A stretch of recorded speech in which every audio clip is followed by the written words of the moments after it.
As we said a couple times, big difference between 3 and 4 in Baltimore and just a split, especially after you sweep the opening 2 games in a doubleheader. Alek Manoah made sure of that by going 8 strong, 1-run ball. Here to help us break that down and more is Ricky Romero from his brand new home setup in the greater Los Angeles area. What's going on, Ricky?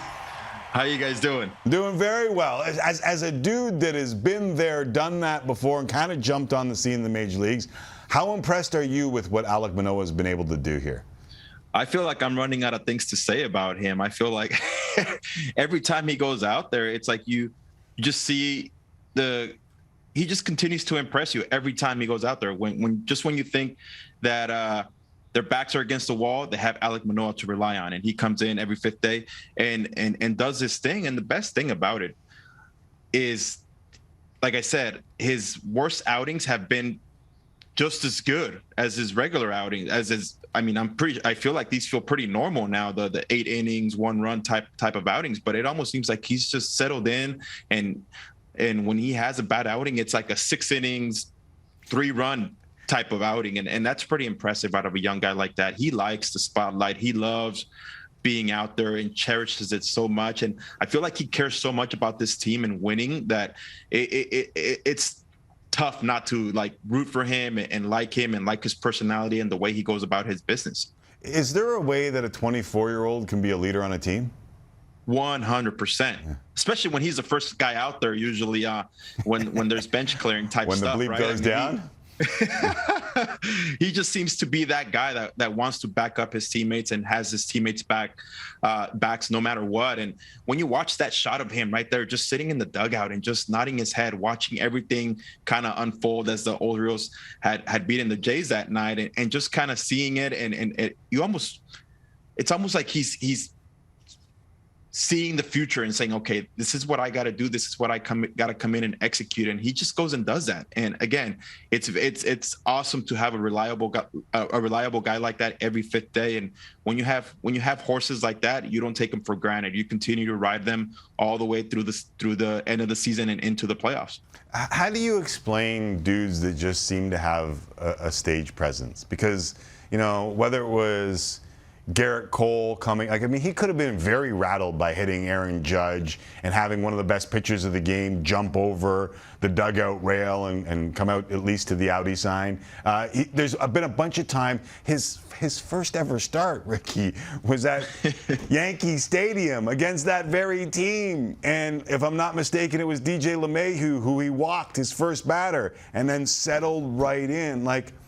There seems to be a stage presence, and as a dude that never got to that level, it strikes me that there's really good players, and then there's players that have this. Do you know what this is? It's special, man. It's one of those things that you really don't teach. It's the mound presence that he has, the excitement that he shows when he's out there.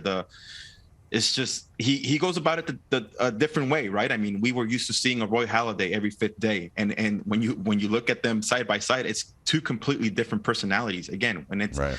Manoah is the type of guy that's sitting top step when he's pitching and just with his teammates, talking to his teammates. Doc Halladay was completely opposite. He couldn't talk to that guy no matter what, and I think it's just one of those things where he's a special player. He's that guy you don't want to miss every 5th day. And every time he goes out there, he continues to impress. And again, I think he does it with such a big smile on his face. It looks like he's just having the time of his life when he's out there pitching, and the way he challenges hitters, the way he studies hitters, the way he changes his game plan as it goes along during the game. That's stuff that you don't teach. And it's something that he's been blessed with. And I think he realizes that. I still go back to a tweet he tweeted when the Jays got knocked out by the Rays. This is when they were in Buffalo in the playoffs, and he wasn't even in the big leagues. And I remember him tweeting something along the line saying, "Don't worry, guys, help is on the way." And I'm sitting here like, who the hell is this young guy tweeting this that has never stepped foot on a big league mound? And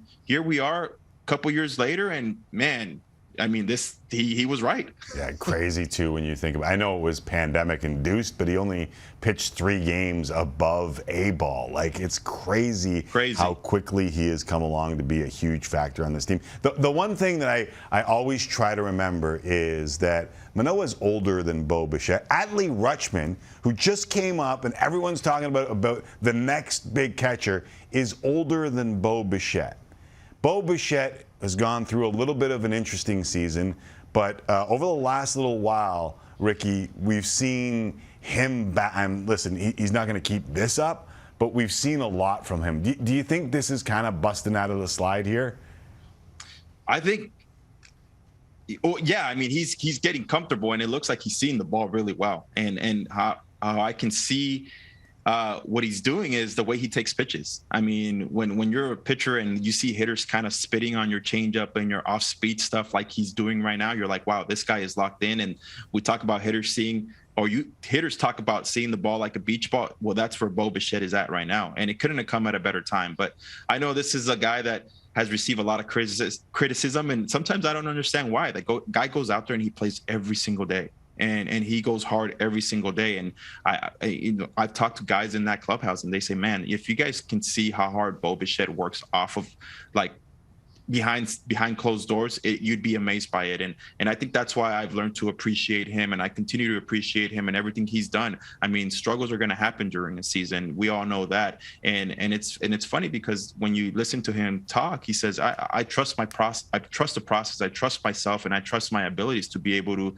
continue to just do the things that I know how to do. And you tip your hat off to that, because again, he's a young kid that has pretty much been in the big league since he was a little kid, and now that he's a star of a team, obviously there's a little bit more criticism, but he's handled it well, and he's gone out there, like I said, and he's played every single game, doesn't hardly ever take days off, and that to me means a lot, especially for a young guy like that.